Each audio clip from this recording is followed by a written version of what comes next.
Salut les gars, alors pour les Australiens en Australie, la vidéo va être relativement courte je pense. Alors en fait ils sont très sympas a priori, mais en fait tu seras jamais leur pote, tout simplement. Si t'es un immigré, si j'entends par là que t'es venu avec un Working Holiday Visa, un Student Visa ou un Visitor Visa ou que sais-je, que t'es là mais que tu sais que tu seras là temporairement, ça va être compliqué. À moins que tu ne connaisses un Australien qui ait été né, qui soit né pardon et élevé en Australie et qui puisse te présenter à ses amis australiens, etc., etc. Dans ce cas-là, ça va aller. Mais sinon, ça va être assez compliqué.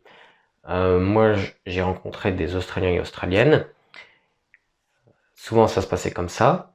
Ils me posaient la question, c'est quoi ton prénom? Donc, je leur réponds. Et ensuite, la question d'après, c'était genre, t'es un Working Holiday Visa ou pour combien de temps t'es là? En gros, la question cachée, c'était pour combien de temps t'es là? Et du coup, ils n'ont pas forcément, dans la majorité des cas, ils n'ont pas forcément envie de s'investir dans une relation s'ils savent que tu seras plus là dans 6 mois. Ce que je comprends tout à fait. Au début, je l'ai trouvé assez dur vis-à-vis des étrangers, des immigrés, etc.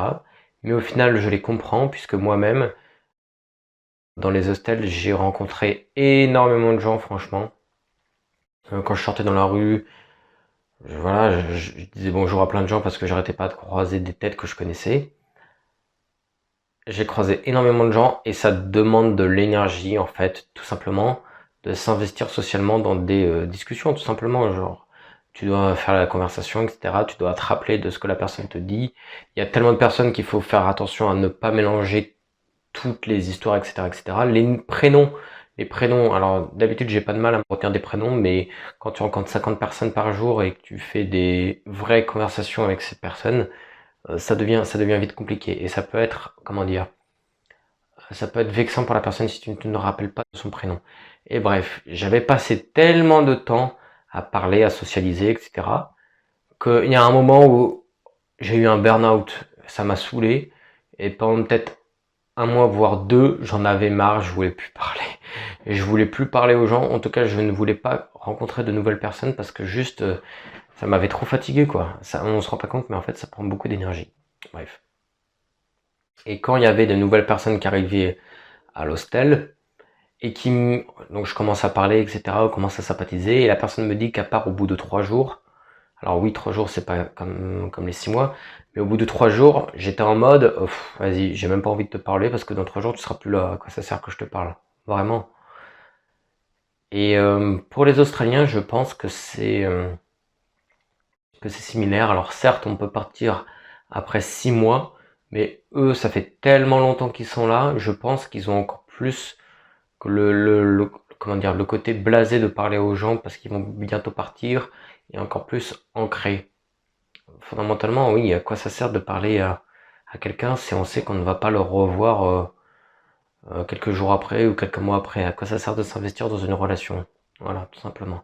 Donc je les comprends, en vrai. Au début, je les trouvais assez durs, assez, comment dire, ouais, non, je vais pas employer des mots extravagants, mais je les trouvais assez durs, assez fermés, voilà, je veux dire assez fermés. Mais au final, je les comprends. Et ensuite, au-delà d'être pote avec eux, il y a le fait de faire véritablement partie de la société australienne, d'être accepté par les Australiens. Alors, j'avais ma boss, enfin, celle qui devait être ma boss, qui m'avait dit que je ne serais jamais un vrai Australien, puisque je ne suis pas né en Australie. Il y a plusieurs conditions pour être ce qu'ils appellent un vrai Australien. Le premier, c'est d'être né en Australie, et le deuxième, en tout cas les deux principaux, et le deuxième, c'est d'avoir un taux de mélanine qui est le mien. Donc moi, j'ai le bon taux de mélanine, mais je ne suis pas né en Australie. Donc, d'après les propres mots de celle qui devait être ma boss, je ne serai jamais un vrai Australien. Ça pique quand elle le dit. Et elle parlait d'elle-même, puisque elle-même est née en Australie, mais elle est d'origine asiatique. Ses parents sont asiatiques, et asiatiques avec du côté de ceux qui ont un taux de mélanine proche du café. Du coup, elle est très vite repérée, et de ses propres mots, elle ne sera jamais une vraie Australienne, puisqu'elle n'a pas le bon taux de mélanine. Encore une fois, c'est de ses propres mots. Donc c'est terrible, à vrai dire, de ne pas pouvoir être accepté dans une société en raison de ces deux critères. Je trouve cela terrible, mais bon, c'est leur culture, je fais avec. Et ensuite, donc les Australiens, il y a énormément de cas d'arnaque. Justement, j'en parlais précédemment de ma boss là, celle qui devait être ma boss, elle m'a arnaqué. J'ai fait un espèce de, comment dire, de coaching avec elle qui a coûté bonbon et je n'en ai pas eu pour mon argent tout simplement. Les cas d'arnaque sont très fréquents. Soit vous payez des services et au final on vous donne, enfin c'est pas le service auquel vous vous attendiez quoi. Ça c'est le premier point.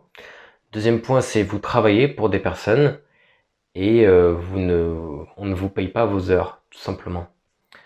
Ça aussi ça arrive. Pas seulement, ça ne m'est pas arrivé qu'à moi, cela est également arrivé à des amis, donc tout cela pour dire que ce ne sont pas des cas isolés. Là, je fais un petit aparté sur les fermes. Les fermes, donc du coup, on est censé, quand on fait un Working Holiday Visa, ce qui est donc une période d'1 an, si on veut renouveler le visa, on a plusieurs solutions, et l'une des solutions, c'est de faire les fermes. Donc, il faut travailler 88 jours en ferme. Donc, c'est vraiment bien la campagne. Et je n'y suis pas allé, mais j'ai eu des retours de personnes qui m'ont informé que les conditions de vie sont déplorables. Vraiment, c'est catastrophique. À base de champignons partout sur les murs, sur les plafonds, etc. On sent le vieillard qui est seul dans sa campagne, reclus socialement. J'ai aussi des histoires comme quoi qu'il y avait des vieillards qui avaient des murs avec des photos de jeunes filles, donc ça peut être très glauque. Quand je dis une jeune fille, c'était pas la personne qui m'en a parlé n'a pas précisé, mais je pense que c'était autour de 20 ans. Mais ça fait quand même bizarre. Si t'es une fille, que tu débarques dans la pampa, perdue de nulle part, et que tu vois ça, t'es pas à l'aise pour travailler, c'est très compliqué. Donc, les cas d'arnaque, c'est les services payés qui sont pas à la hauteur, les heures tout simplement pas payées, et on va dire que dans certaines circonstances, ils profitent de situations où ils t'exploitent, ils te mettent un peu dans des, comment dire, dans des conditions de vie inhumaines, quand c'est un cadre professionnel. Je sais pas si vous entendez les gars, mais il y a un gars qui est en train de s'exciter tout seul là, dans la rue. Je l'ai raté, il s'est excité pendant genre 20 secondes. Bon alors j'explique le contexte, je suis dans une bibliothèque, là je viens d'aller aux toilettes, et je vois ça. Ce qui veut dire aiguille et seringue utilisées ici s'il vous plaît. En gros, les gens peuvent se piquer ici quoi. Là je suis toujours en Australie, à la bibliothèque. Je viens de m'étirer et sans faire exprès j'ai fait tomber un tableau, un espèce de tableau mais pas artistique, genre un tableau sur lequel ils mettent des affiches, des annonces et tout. Et il y a 3 personnes de la bibliothèque qui travaillent à la bibliothèque qui se sont montées pour venir me voir. En mode ça va, rien de cassé et tout. Enfin, bref.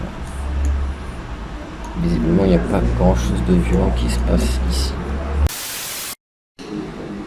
Et là il y a une meuf du coup du taf de la bibliothèque qui vient de revenir me voir en mode est-ce que c'est tombé sur toi? Est-ce que tu vas bien? Est-ce que tout va bien? Est-ce que tu sais mieux que je sais pas? Putain, je viens d'assister à une scène où il y a une femme qui a donné un cours de civisme à des... Elle leur dit vous savez ce que je dis à mon fils? Regarde le bonhomme, il est rouge, ça veut dire ne pas traverser. Donc, pour ce qui est des Australiens en Australie, ils sont très sympas a priori, mais tu seras jamais pote avec eux. Et il y a des cas d'arnaque. Voilà, enjoy!